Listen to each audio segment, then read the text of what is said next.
পেশায় আইনজীবী মানুষ, আমি টর্চারকে খুব কাছ থেকে দেখার সুযোগ হয়। যেমন ধরেন একটা মামলা হলে এটা একটা তদন্তে যায়, তদন্তে পুলিশের কাছে যায়, পুলিশ এভিডেন্স সংগ্রহ করে। এই এভিডেন্সগুলোর মধ্যে একটা এভিডেন্স হলো স্বীকারোক্তিমূলক জবানবন্দি, এটা একটা এভিডেন্স। এছাড়াও আরো নানান ধরনের এভিডেন্স আছে। তো এখান থেকে শুরু হয় যে মামলা করে সেও বিপদে আছে, যার বিরুদ্ধে মামলা করে সেও বিপদে আছে। একটা আসামিকে দেখবেন নিয়ে প্রথম দিন নিম্ন আদালতে কেউ যদি যান, গিয়ে দেখবেন গারদে রাখে। গারদ, এটাকে বলে গারদ। কোর্টের প্রাঙ্গণে একটা গারদ আছে। নারীদেরকে এক জায়গায় রাখে, পুরুষদেরকে আরেক জায়গায় রাখে। কেউ যদি এখানে যান, কিছুক্ষণ দাঁড়ায় থাকেন, তাহলে আপনার পক্ষে স্বাভাবিকভাবে দাঁড়িয়ে থাকা সম্ভব না। আমি মাঝে মাঝে ডিস্ট্রিক্ট কোর্টে গেলে গারদের কাছে গিয়ে কিছুক্ষণ দাঁড়ায় এই চিত্রটা দেখি। একজন আসামিকে ধরা হয়েছে, এক মহিলা দেখলাম, মহিলা তার কোলে একটা শিশু, তাকে গারদে রাখা হয়েছে। যেখানে মানুষগুলো আছে এখানেই দুর্গন্ধের কোনো শেষ নাই। কি করে একজন মানুষ এখানে বসে থাকবে? ওই শিশুটারই বা কি হবে, ওই মহিলারই কি হবে আসামি?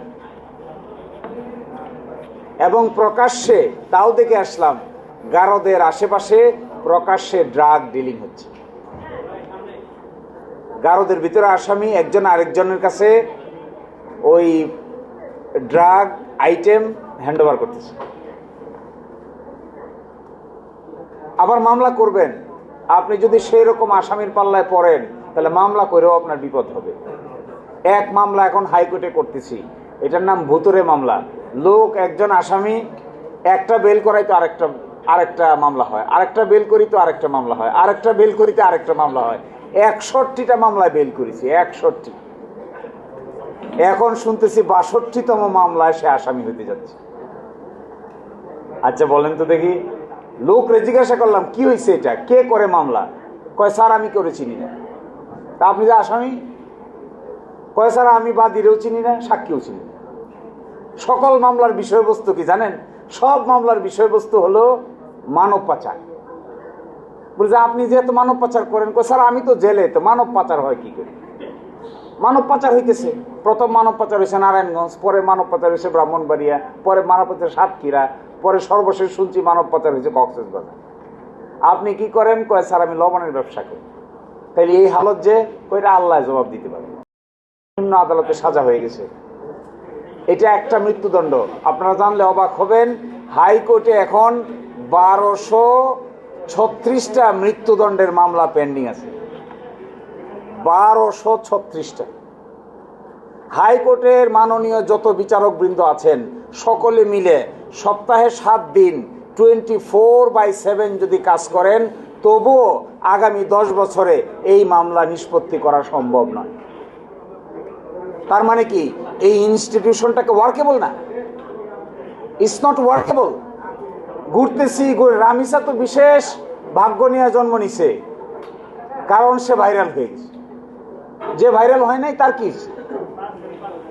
যে লোক ভাইরাল হয় নাই, যে ভিকটিম ভাইরাল হয় না, তার বিচার হবে না? তাহলে আর দেখবেন বাংলাদেশের মানুষ আশ্চর্য, এখন বিচার চায়, প্রাইম মিনিস্টারের কাছে বিচার চায়, তো প্রধানমন্ত্রী বিচার করতে হবে। তো প্রধানমন্ত্রী বিচারের লোক, প্রধানমন্ত্রীর দায়িত্ব বিচার করা। প্রধানমন্ত্রী তো এক্সিকিউটিভের লোক, উনি তো শাসন বিভাগের লোক, উনি তো বিচার করতে পারবে না, বিচার তো করবে বিচার বিভাগের লোক। কিন্তু মানুষ এখন অতিষ্ঠ হয়ে বিচার চায় সরাসরি প্রধানমন্ত্রীর কাছে। কারণ কি? এইরকম বহু এক্সাম্পল আপনারা দেখতে পাবেন যেখানে টর্চার করে 164 ধারার জবানবন্দি নিয়েছে। একটার কথা উল্লেখ করেছে শফিক ভাই, সেটা ছিল নারায়ণগঞ্জে, এটার মামলার আইনজীবী ছিলাম আমি। এই মেয়েটার নাম ছিল দিশামণি। নারায়ণগঞ্জের আদালতে একজন আসামি এসে জবানবন্দি দিয়ে বলল যে আমি মানুষকে মেরে শীতলক্ষার তীরে ভাসিয়ে দিয়েছি। কনফেশন দিয়েছে 3 দিন রিমান্ডের পরে। 4 দিন 5 দিন পরে ওই ভিকটিম এসে কোর্টে হাজির নারায়ণগঞ্জে। নারী শিশু নির্যাতন দমন ট্রাইব্যুনালের সামনে এসে উনি বলতেছেন আমি তো মরি নাই। হাইকোর্ট বিভাগে এখন যে পরিমাণ মামলা পেন্ডিং আছে, এই পরিমাণ মামলা নিম্ন আদালত উচ্চ আদালত মিলে প্রায় 36 লক্ষ। শুধু আপিল বিভাগে মাননীয় বিচারপতি আছেন এখন 5 জন। মামলা যা আছে একজনের কপালে হলো 7,440টা। অর্থাৎ 15 বছর আগে 20 বছর আগে যে মামলা এখানে করা হয়েছে এইটাও নিষ্পত্তি করা আপাতত সম্ভব না।